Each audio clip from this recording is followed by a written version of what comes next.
Hello बच्चों, PYQ की इस सीरीज में हमने इससे पहले वीडियो में देखा था इलेक्ट्रिक डाइपोल की वजह से एक्सियल पॉइंट पर और इक्वेटोरियल पॉइंट पर क्या इलेक्ट्रिक फील्ड होगी। ठीक है, अब इस वीडियो में हम देखेंगे कि टॉर्क क्या एक्ट करेगा इलेक्ट्रिक डाइपोल के ऊपर अगर हम उसे यूनिफॉर्म इलेक्ट्रिक फील्ड के अंदर रखते हैं। और उसी से रिलेटेड ये सभी क्वेश्चंस हैं, तो आप देख सकते हैं कि कितने सारे क्वेश्चंस आ चुके हैं इससे पहले एग्जाम्स में। ठीक है, तो अब देखते हैं सबसे पहले कि टॉर्क क्या होगा, उसके बाद ये सभी क्वेश्चंस देखेंगे।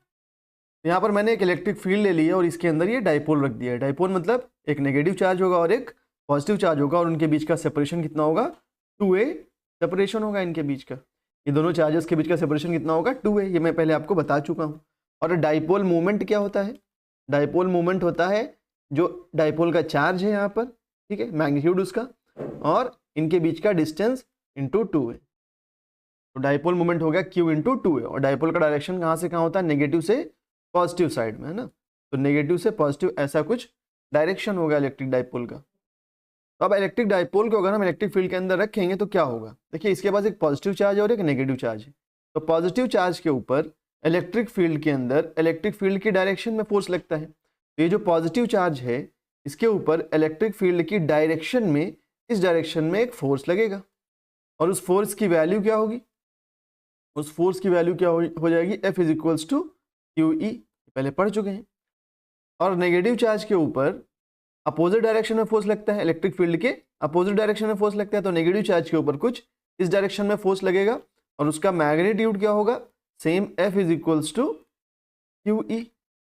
डाइपोल के जो दोनों चार्जेस होते हैं, एक नेगेटिव और पॉजिटिव, इनका जो मैग्नीट्यूड होता है वो सेम होता है।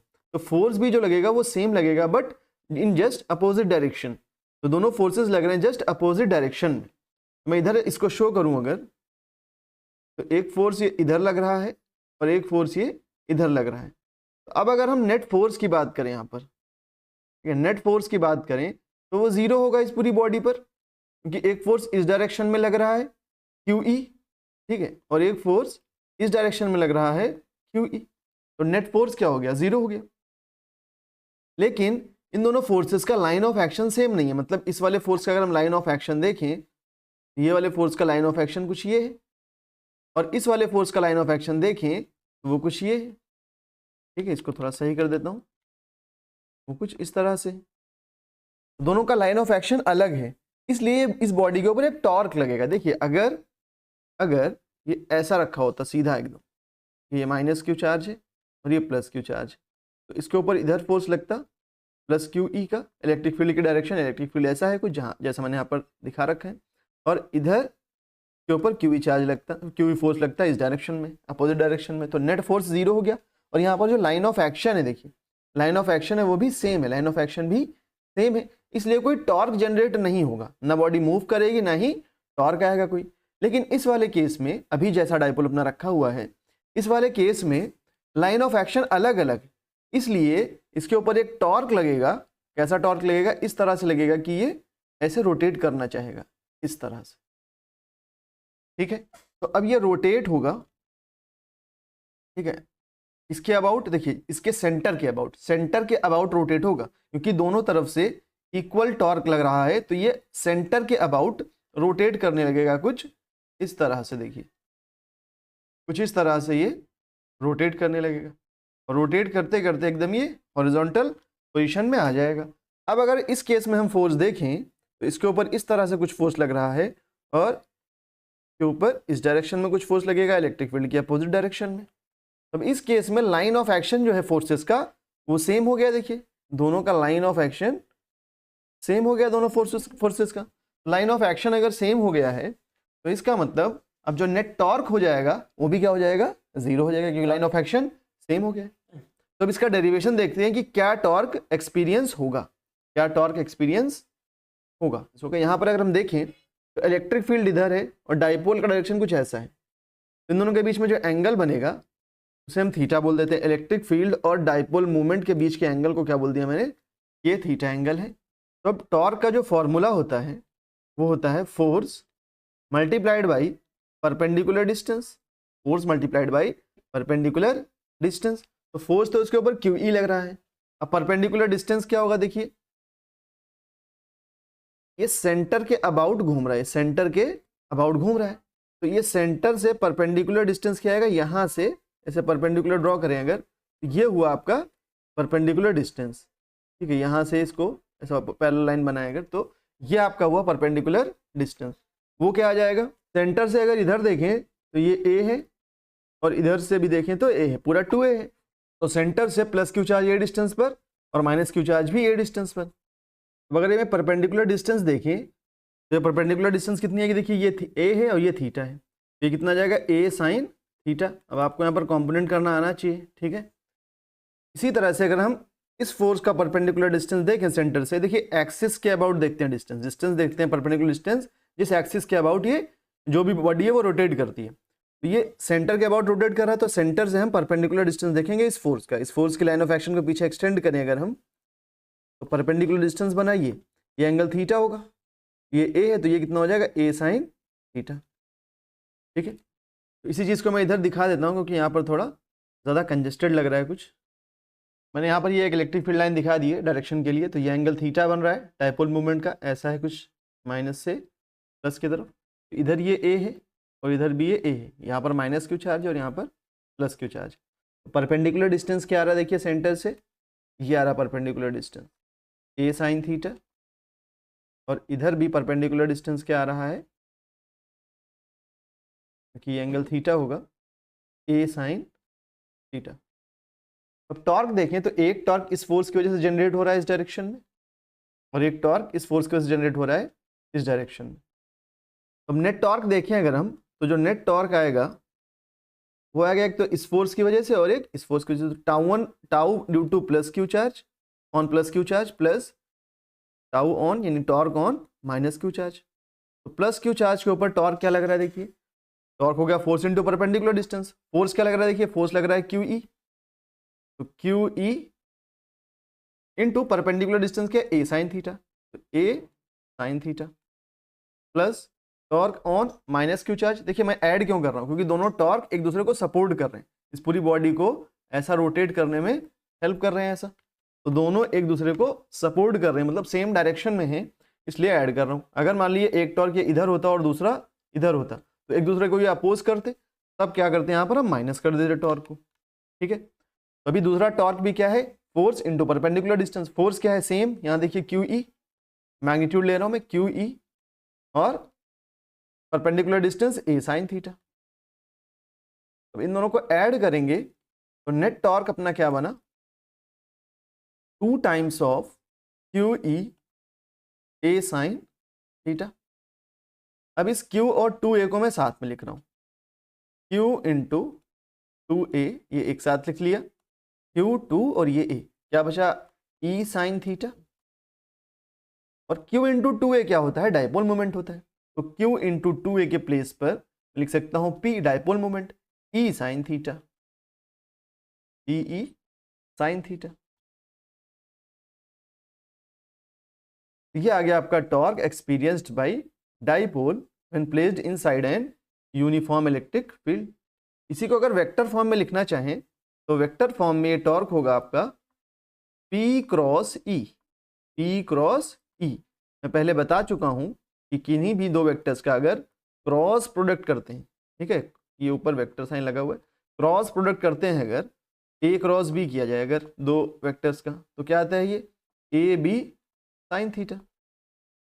तो P साइन थीटा को हम क्या लिख सकते हैं, P क्रॉस E। तो यहां पर ये डाउट हो सकता है कि सर हम इसे E क्रॉस P भी तो लिख सकते हैं, E क्रॉस P भी तो लिख सकते हैं, ये तब भी तो ये E P साइन थीटा हो जाएगा ये, या इसी को हम P साइन थीटा बोल सकते हैं। तो E क्रॉस P से क्या होगा, जो टॉर्क का डायरेक्शन है जस्ट अपोजिट मिलेगा, ठीक है। तो ये टॉर्क का डायरेक्शन मिल रहा है, इसके अकॉर्डिंग P क्रॉस E होना चाहिए। देखिए जो दो वेक्टर हैं A क्रॉस B और B क्रॉस E, ये इक्वल नहीं होते हैं, इनका मैग्नीट्यूड इक्वल होता है। मतलब A क्रॉस B का जो मैग्नीट्यूड होगा वो क्या होता है ए बी साइन थीटा, और B क्रॉस A जो होगा उसका मैग्नीट्यूड होगा बी ए साइन थीटा। मतलब दोनों का मैग्नीट्यूड तो सेम है, बी ए लिखिए ए बी लिखिए, A B sine theta same बात है। तो मैग्नीट्यूड सेम आ रहा है, डिफरेंस क्या दोनों में, डायरेक्शन में डिफरेंस। ए क्रॉस बी का डायरेक्शन बी क्रॉस ए के जस्ट अपोजिट होगा, तो यहाँ पर डायरेक्शन जो बन रही है उसके अकॉर्डिंग पी क्रॉस ई बनना चाहिए। देखिए पी वेक्टर आपका कुछ ऐसा है और ई वेक्टर यहाँ पर कुछ ऐसा है, ठीक। अब जो डाइपोल का जो टॉर्क का जो डायरेक्शन यहाँ पर देखिए ऐसा कुछ इस डायरेक्शन में इस तरह से, तो टॉर्क का डायरेक्शन है कुछ इस तरह से, ठीक है। वैसे तो मैं आपको हैंड वाले रूल से बताता, ठीक है, राइट हैंड रूल से बताता या स्क्रू रूल से बताता, लेकिन अभी यहाँ पर स्क्रीन पे समझाना मुश्किल है, इसलिए इस तरह से मैं समझा रहा हूँ। ये डायरेक्शन आ रहा है टॉर्क का, तो पी क्रॉस ई करना पड़ेगा, पी से ई की तरफ जाना पड़ेगा। अगर टॉर्क का ये डायरेक्शन होता तो हम ई क्रॉस पी कर देते, ई से पी की तरफ जा रहे हैं तो पी से ई की तरफ आना पड़ेगा, क्योंकि डायरेक्शन ऐसा है तो हमको क्या करना पड़ेगा, पी क्रॉस ई करना पड़ेगा, ठीक है। सिंपल लैंग्वेज मैंने आपको समझाया ये चीज। यहां से हो गया आपका टॉर्क का formula, torque is equals to P cross E, ठीक है। Torque experienced by an electric dipole when placed inside an electric field.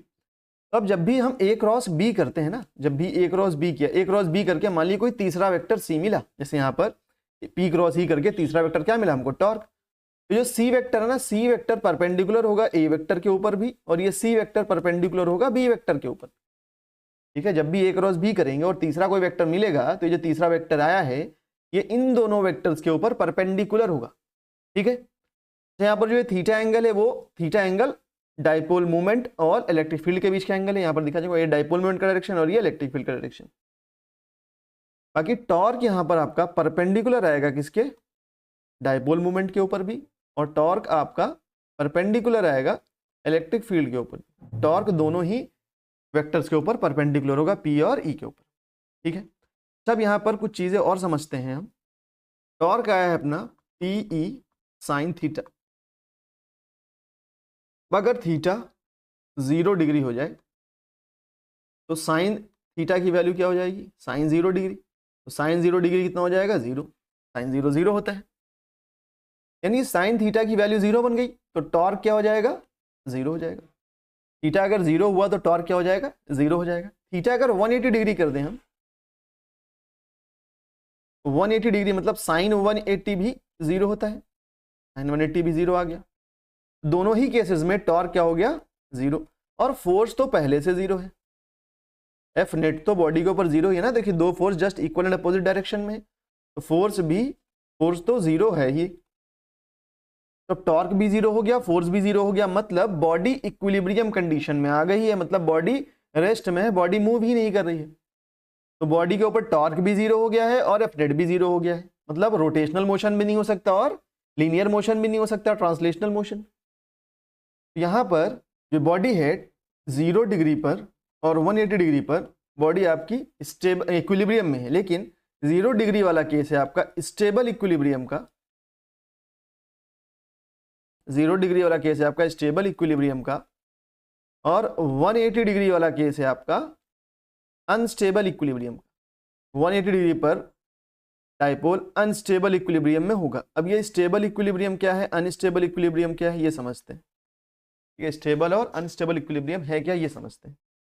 उससे पहले अच्छा ये चीज आप नोटिस करिए कि जो यहाँ पर टॉर्क लगा है वो टॉर्क इस तरह का लगा है कि ये इलेक्ट्रिक फील्ड की डायरेक्शन में डाइपोल अपने आप को अलाइन कर ले।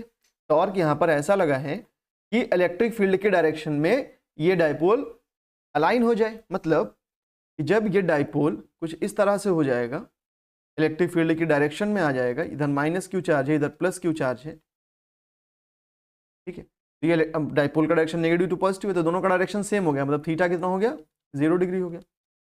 यानी डाइपोल अपने आप को इलेक्ट्रिक फील्ड की डायरेक्शन में अलाइन करना चाह रहा है यहाँ पर, ठीक है। डाइपोल इलेक्ट्रिक फील्ड की डायरेक्शन अपने आप को अलाइन कर लेगा। और थीटा जब 0 डिग्री हुआ, थीटा जब 0 डिग्री हुआ, देखिए यही तो केस है थीटा 0 डिग्री का, तो क्यूई फोर्स इधर लग रहा है और क्यूई फोर्स इधर लग रहा है, तो लाइन ऑफ एक्शन सेम हो गया है, तो नेट फोर्स 0, नेट टॉर्क भी 0, नेट फोर्स तो वैसे ही 0, और लाइन ऑफ एक्शन सेम हो गया है दोनों फोर्सेस का, तो नेट टॉर्क भी क्या हो गया, 0 हो गया जब एंगल 0 डिग्री है। मान लिया 180 डिग्री का केस देखें हम, तो कुछ इस तरह का होगा, ये एक डाइपोल है, इधर प्लस क्यू चार्ज है और इधर माइनस क्यू चार्ज, तो डाइपोल का डायरेक्शन नेगेटिव टू पॉजिटिव इधर हो जाएगा और इलेक्ट्रिक फील्ड का डायरेक्शन तो ये है।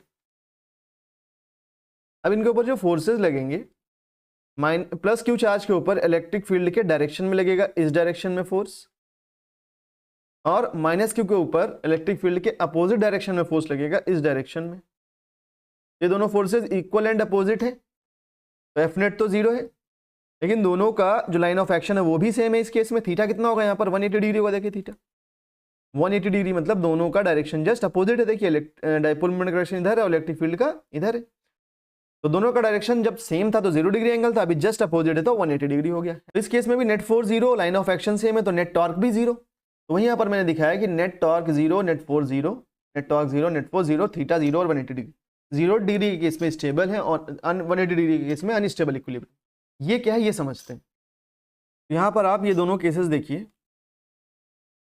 यहाँ पर मान लीजिए एक बॉल रखी हुई कुछ इस तरह के स्ट्रक्चर में, तो इस बॉल को अगर मैं इधर थोड़ा सा पुश करूँ या इधर पुश करूँ, किसी भी डायरेक्शन में पुश करूँ हल्का सा, तो वापस ये इसी जगह पर आ जाएगी। ठीक है, और इस केस में अगर मैं बॉल को हल्का सा भी इधर या इधर पुश करता हूँ तो ये नीचे आ जाएगी बॉल इस जगह पर, और इसके बाद मैं कहीं भी पुश करूँ तो वापस से यहीं पर आ जाएगी।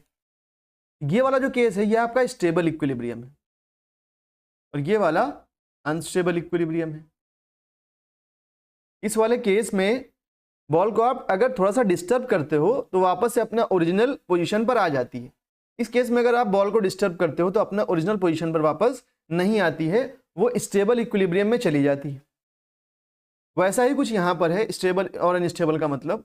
तो ये थीटा 0 डिग्री वाला केस है। अगर हम इस रॉड, इस डाइपोल को थोड़ा सा डिस्टर्ब करें, मान लीजिए थोड़ा सा इधर डिस्टर्ब किया मैंने, तो क्या होगा कि पॉजिटिव चार्ज कुछ ऐसा, नेगेटिव चार्ज कुछ ऐसा, तो इसके ऊपर टॉर्क लगेगा ऐसा कुछ, तो वापस से इलेक्ट्रिक फील्ड की डायरेक्शन में अलाइन हो जाएगा। ठीक है, और अब मान लीजिए कि इसे मैं रोटेट कर दूं कुछ ऐसा, तो अब फोर्स लगेगा कुछ ऐसा इस पर, और इधर ऐसा कुछ, नेगेटिव चार्ज के ऊपर अपोजिट डायरेक्शन है, पॉजिटिव चार्ज के ऊपर सेम डायरेक्शन में इलेक्ट्रिक फील्ड की। तो अब इसके ऊपर टॉर्क लगेगा कुछ इस तरह से,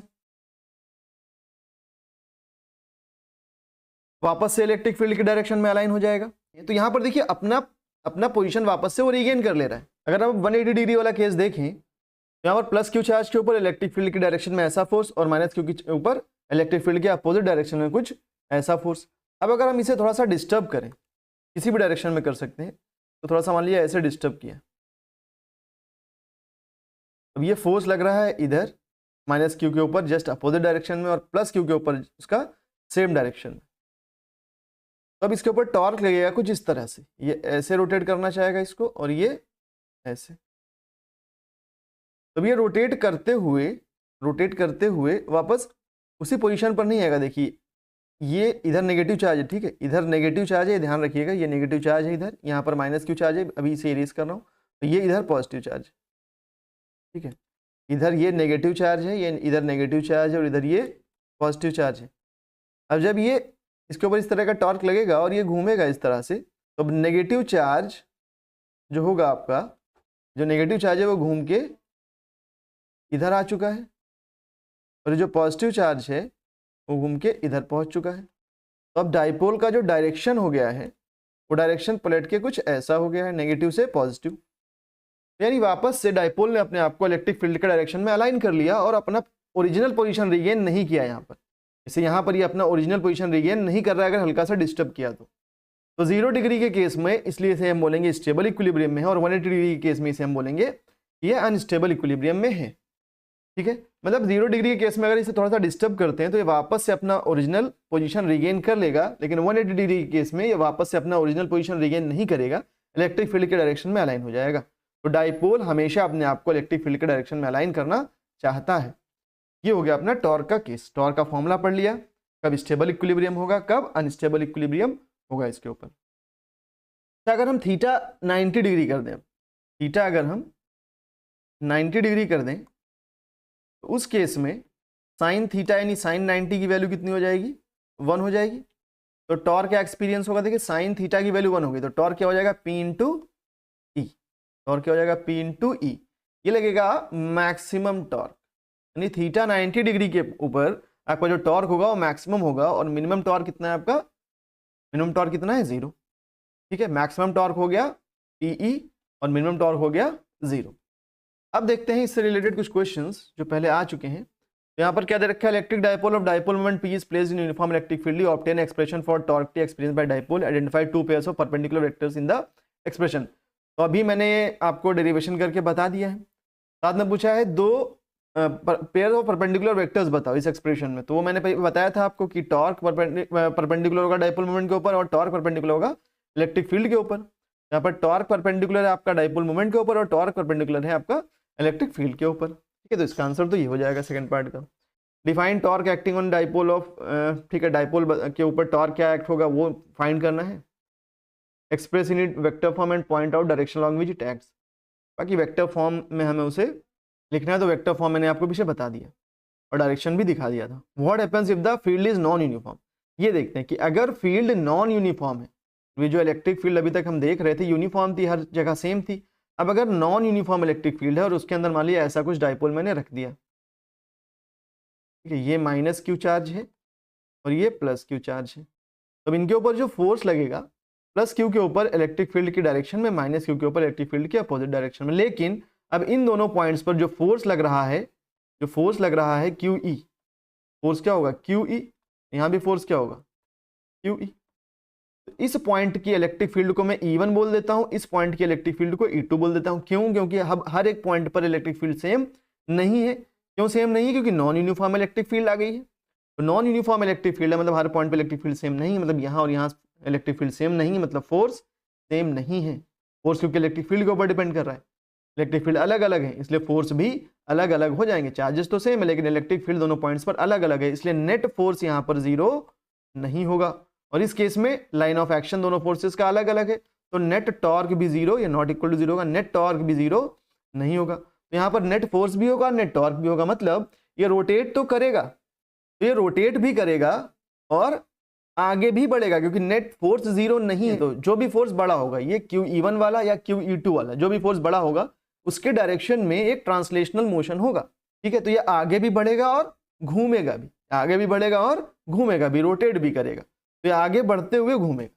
यहाँ पर जो मोशन होगा वो कैसा हो जाएगा कि बॉडी लीनियर मोशन भी करेगी और रोटेशनल मोशन भी करेगी, आगे बढ़ते हुए रोटेट करती रहेगी। ठीक है, तो ये हो गया इसका आंसर। अब थर्ड पार्ट में क्या बोल रहा है, what would happen if the external field is increasing parallel to P। मान लीजिए एक डाइपोल है, ऐसा -Q2 + Q डायरेक्शन है इसका, और इलेक्ट्रिक फील्ड इसी के डायरेक्शन में इंक्रीज हो रही, इलेक्ट्रिक फील्ड इसी की डायरेक्शन में इंक्रीज हो रही, तो थीटा तो 0 डिग्री हो गया। ठीक है, तो नेट टॉर्क तो 0 हो गया। जब भी थीटा 0 होगा नेट टॉर्क 0 होगा, क्योंकि लाइन ऑफ एक्शन दोनों फोर्सेस का सेम हो जाएगा। लाइन ऑफ एक्शन सेम जब भी होगा तो टॉर्क 0 ही होगा। लेकिन अब क्योंकि नॉन यूनिफॉर्म इलेक्ट्रिक फील्ड है और डायपोल मोमेंट के डायरेक्शन में इलेक्ट्रिक फील्ड इंक्रीज कर रही है, मतलब ये दोनों पॉइंट्स ले अगर हम -Q और +Q वाला, तो -Q के ऊपर जो इलेक्ट्रिक फील्ड होगी वो कम होगी एज कंपेयर टू +Q के ऊपर इलेक्ट्रिक फील्ड। क्यों कम होगी? क्योंकि बोल रहा है इलेक्ट्रिक फील्ड बढ़ रही है डायपोल मोमेंट के डायरेक्शन में, तो डायपोल मोमेंट के डायरेक्शन में हम चले अगर -Q से +Q तक, तो -Q से +Q आने में इलेक्ट्रिक फील्ड बढ़ी होगी। तो यहाँ पर जो फोर्स लग रहा होगा QE वो ज़्यादा होगा एज कंपेयर टू जो यहाँ पर अपोजिट डायरेक्शन में फोर्स लग रहा होगा QE। तो बॉडी इलेक्ट्रिक फील्ड की डायरेक्शन में मूव करने लग जाएगी। E + Q ज़्यादा है E - Q से, इसलिए यहाँ पर जो फोर्स लगेगा +Q चार्ज के ऊपर वो ज़्यादा होगा, क्योंकि फोर्स डिपेंड कर रहा है Q और E के ऊपर।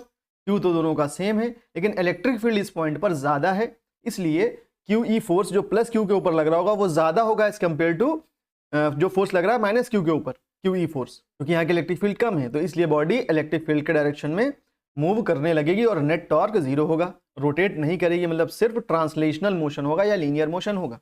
सेकेंड वाले पार्ट में बोल रहा है कि एंटी पैरेलल इंक्रीज कर रही है, मतलब इलेक्ट्रिक फील्ड अगर कुछ ऐसी है तो अगर हम इसके अपोजिट डायरेक्शन में जाएं तब इलेक्ट्रिक फील्ड बढ़ेगी, मतलब इस डायरेक्शन में राइट टू लेफ्ट इधर इलेक्ट्रिक फील्ड इंक्रीज करेगी। ठीक है, तो अब यहाँ पर जो फोर्स लगेगा वो लगेगा QE +Q चार्ज के ऊपर और -Q चार्ज के ऊपर इधर लगेगा QE, ऑफ की ये बड़ा होगा। यहाँ पर ये वाला फोर्स ज़्यादा होगा क्योंकि इलेक्ट्रिक फील्ड अपोजिट डायरेक्शन में इंक्रीज कर रही है, मतलब ये इलेक्ट्रिक फील्ड का डायरेक्शन है, इसके अपोजिट डायरेक्शन में अगर हम चलेंगे तो इलेक्ट्रिक फील्ड इंक्रीज करेगी, मतलब +Q चार्ज के ऊपर इलेक्ट्रिक फील्ड कम होगी, -Q चार्ज के ऊपर इलेक्ट्रिक फील्ड ज़्यादा होगी। तो अब जो नेट फोर्स लगेगा जो वो इलेक्ट्रिक फील्ड के अपोजिट डायरेक्शन में ज़्यादा फोर्स होगा, क्योंकि ये वाला फोर्स ज़्यादा है इस वाले फोर्स के कंपेरिजन में, तो नेट फोर्स इस डायरेक्शन में ज़्यादा हो जाएगा। तो बॉडी इस डायरेक्शन में एक लीनियर मोशन करने लगेगी। लेकिन नेट टॉर्क तो अभी भी जीरो होगा क्योंकि लाइन ऑफ एक्शन क्या है फोर्सेस का, सेम है, इसलिए नेट टॉर्क जीरो होगा और जो नेट फोर्स लगेगा वो जस्ट अपोजिट डायरेक्शन में लगेगा। बात है अगले क्वेश्चन पर, obtain the expression for torque tau experience by electric, तो कर लिया हमने derivation. What will happen in the field if the field were non uniform, अगर फील्ड हमारी यूनिफॉर्म नहीं होती तब क्या होता, तो मैंने यहाँ पर बताया कि अगर नॉन यूनिफॉर्म फील्ड है तो उस केस में नेट टॉर्क भी होगा और नेट फोर्स भी होगा, तो बॉडी आगे बढ़ते हुए रोटेट करती रहेगी, दोनों ही मोशन होंगे, रोटेशनल और ट्रांसलेशनल मोशन, और नेट फोर्स और नेट टॉर्क दोनों ही जीरो के बराबर नहीं होंगे, कुछ नेट फोर्स भी होगा और कुछ नेट टॉर्क भी होगा।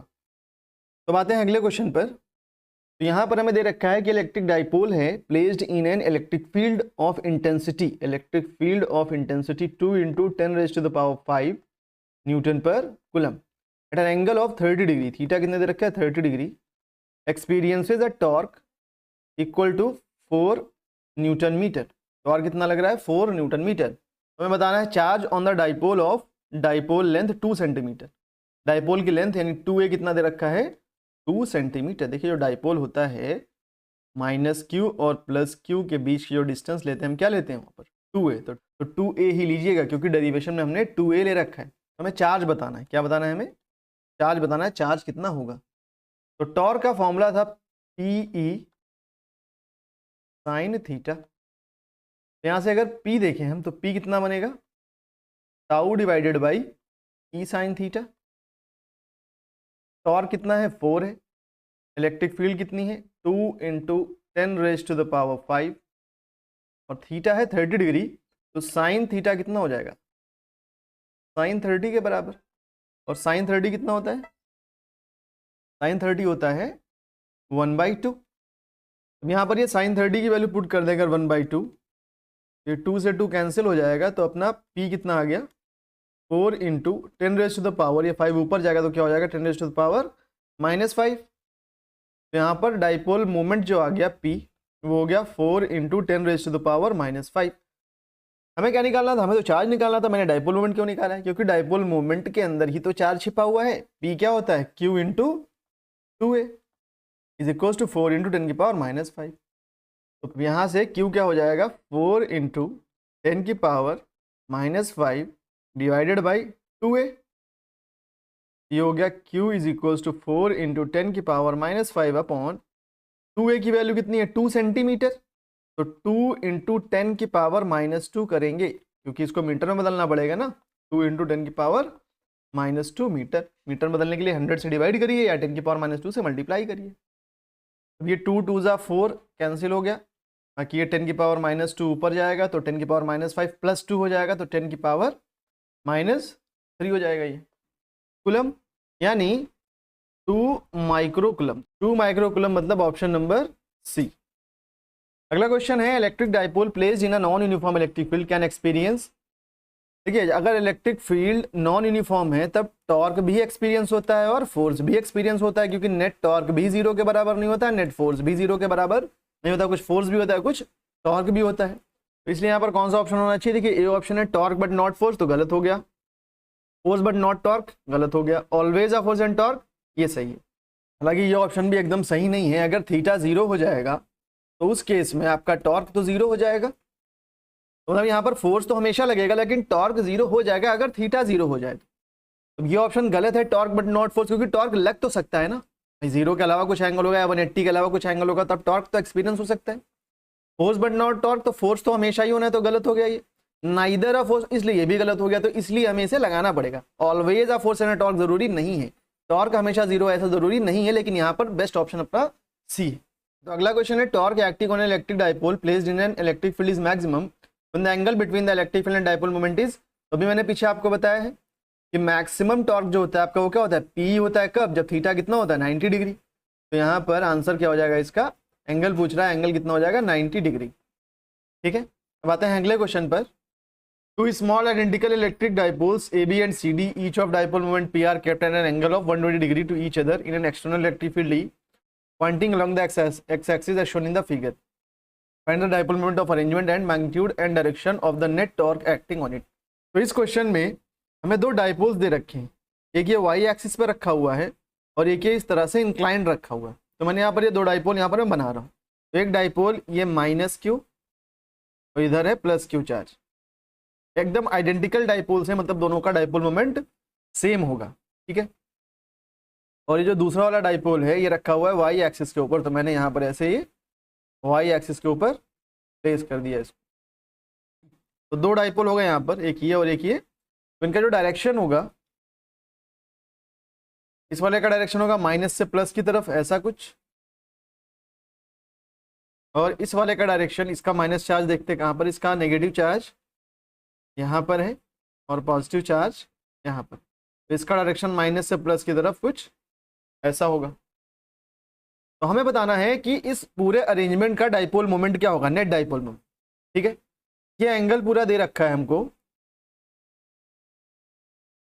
ये वाला एंगल हमको दिया हुआ है पूरा 120 डिग्री।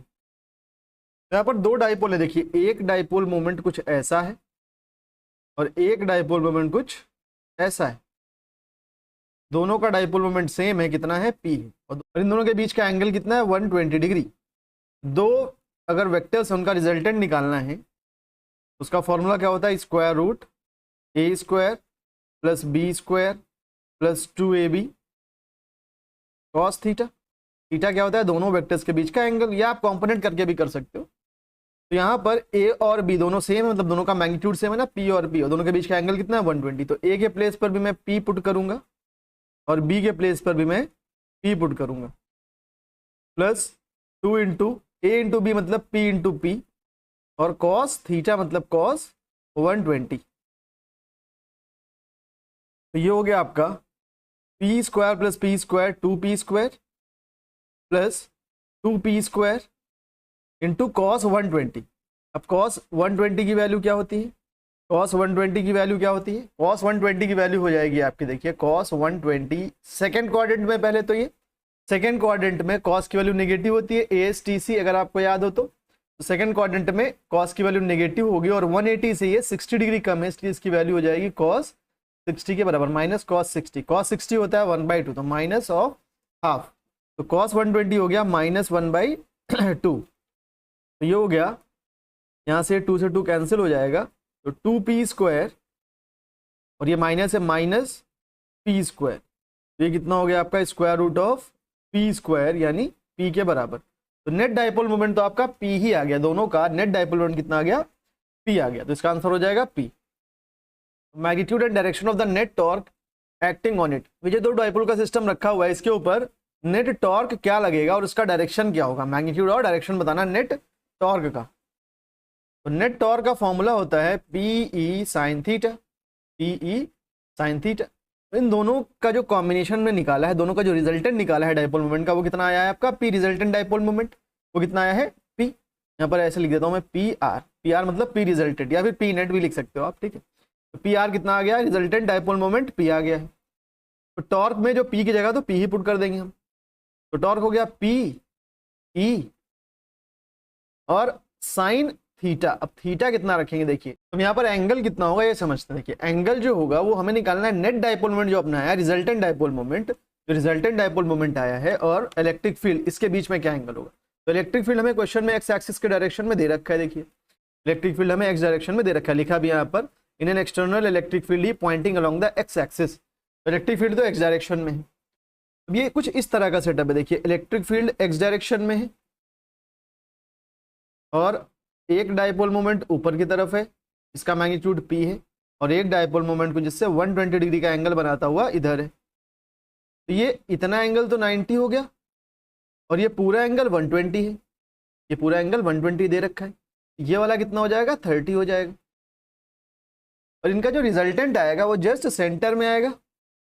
रिजल्टेंट कहाँ आएगा, जस्ट सेंटर में आएगा। क्यों सेंटर में आएगा, देखिए, जब भी दो वेक्टर्स इक्वल मैग्नीट्यूड के हों, जब भी दो वेक्टर्स इक्वल मैग्नीट्यूड के हों, देखिए, एक वेक्टर ये, दूसरा ये, दोनों का मैग्नीट्यूड P है, सेम है, उनका रिजल्टेंट जस्ट बीच में आता है। इनका रिजल्टेंट जस्ट बीच में आएगा, मतलब इधर से भी 60 डिग्री और इधर से भी 60 डिग्री, टोटल 120 डिग्री। तो 60 डिग्री यानी जस्ट बीच में इसका रिजल्टेंट आएगा। तो रिजल्टेंट जो बन रहा है वो यहाँ से भी 60 है और इधर से भी ये पूरा 60 है। इधर से देख लेते हैं, ये पूरा कितना है, 60 है। तो अगर पूरा ये 60 है और ये इतना 30 हो गया है, तो ये कितना बचा, 30 डिग्री बचा। यानी जो रिजल्टेंट डाइपोल मोमेंट है उसका एंगल इलेक्ट्रिक फील्ड के साथ कितना बनेगा, 30 डिग्री। तो थीटा कितना हो जाएगा, 30। तो यहाँ पर क्या पुट करेंगे हम, साइन 30 डिग्री। तो टॉर्क क्या बन जाएगा अपना, पीई साइन 30 डिग्री, पीई साइन 30। साइन 30 कितना होता है, 1/2, यानी इसका आंसर हो गया हाफ पीई। टॉर्क जो एक्सपीरियंस होगा वो कितना होगा, हाफ पीई, और डाइपोल मोमेंट कितना आया, पी आया। तो इस वीडियो में इतना ही, मिलते हैं अगले वीडियो में गॉस लॉ के क्वेश्चंस के साथ। Thank you.